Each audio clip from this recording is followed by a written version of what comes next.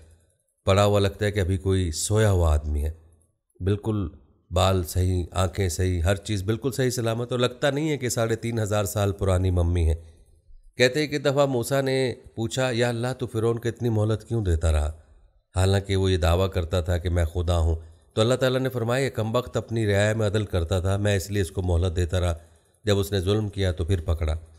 یاد رہے کہ موسیٰ علیہ السلام اور ہمارے نبی صلی اللہ علیہ وسلم میں 2000 سال کا فرق ہے، اور اللہ تعالیٰ نے وحی کے ذریعے خبر دی کہ اللہ نے فرعون کو نشان عبرت بنایا ہے۔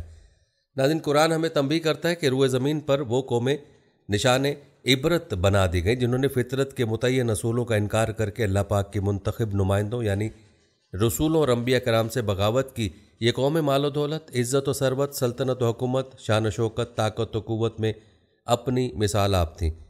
ان جیسی قومیں دنیا میں کبھی وجود میں نہیں آئی تھیں، مگر جب انہوں نے نظام قدرت کے خلاف بغاوت کر کے شہوانی اور نفسانی خواہشات کی پیروی کی، اپنا نسب العین بنایا، تو قومیں ایسی نشان عبرت بنا دی گئیں کہ اللہ تعالیٰ نے قیامت تک آنے والی نسلوں کو بھی ان کی داستان عبرت سنائی، تاکہ آنے والی نسلیں اپنے کامیابی کی منزلیں تلاش کرنے سے قبل ایک نظر ماضی کے ان صفحات عالم پر بھی ڈالیں کہ کہیں تم بھی عزت کے معراج ان اشیاء کو نہ سمجھ لو جیسے ماضی کی برباد قوموں نے سمجھا تھا، پھر ان کے ہاتھ سوائے ناکامی و نامرادی کے کچھ بھی نہ آئے۔ ناظرین، یاد رہے کہ حکومت کامیابی کی علامت نہیں ہے۔ جو لوگ یہ سمجھتے ہیں کہ حکومت ہی تمام کامیابیوں کا منبع ہے، وہ فرعون، نمرود، شداد، چنگیز، ہلاکو، اسکندر اعظم کے انجام کو بھی دیکھ لیں کہ ان جیسی طاقتور حکومتیں آج تک کسی کو میسر نہ آ سکیں، تو کیا وہ حکمران کامیاب ہو گئے تھے؟ فرعون سے اللہ نے نہ تو اس کی حکومت چھینی اور نہ ہی اس کی فوج۔ تمام طاقتیں ہونے کے باوجود اللہ پاک نے فرعون کو دریا برد کیا، صرف یہ بتانے کے لیے کہ دیکھ لو، اگر فرعون کو فوجوں اور نہ ختم ہونے والے لشکر پر گھمنڈ تھا تو یہ سب مل کر بھی اسے غرق ہونے سے نہیں بچا سکے۔